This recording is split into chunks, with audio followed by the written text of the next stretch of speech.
Magandang araw po sa inyong lahat. Bali tulungan ko po kayo makapag-English kung saan ay ngayon po ay tayo po ay magtatanong gamit po ang how na itatagalog natin bilang gaano. Okay? So ang gagawin nyo lang po ay sasabihin nyo lang po itong how o gaano. Tapos pipili kayo ng isa po dito sa ginawa kong listahan. Okay? Dito po ang umpisa sa past o sa Tagalog ay kabilis hanggang dito sa heavy, bigat. Okay? Pagkapili nyo ng isa dyan, pupunta po kayo dito sa dulo na nakalagay dito ay is it. Okay? Na itagalog na lang po natin bilang iyon. Bali yung is dito, hindi po natin tinranslate sa Tagalog kasi pag tinranslate natin sa Tagalog, mali na po. Pero pag in English po, dapat kasama yung is. Yun po ang tatandaan nyo. Okay po? So magbigay ako ng halimbawa. Gaano kabilis iyon?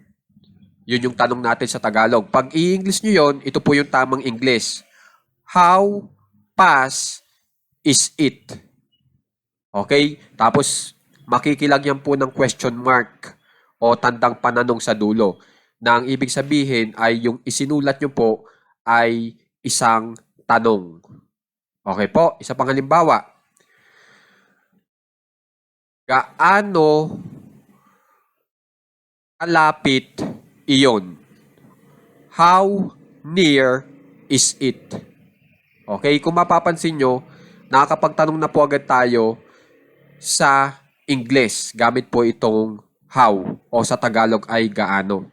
So, sana po makikipractice po itong ating leksyon ngayon at makikitandaan po itong mga nasa listahan natin kasi yan po yung kalimitang ginagamit kasama po itong gaano o how sa English. Okay po?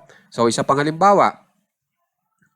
Gaano kamahal iyon? Yan, gamit na gamit po natin yan. How expensive is it? Okay po? So, sana po makikipag-aralan at makikipractice. Maraming salamat po.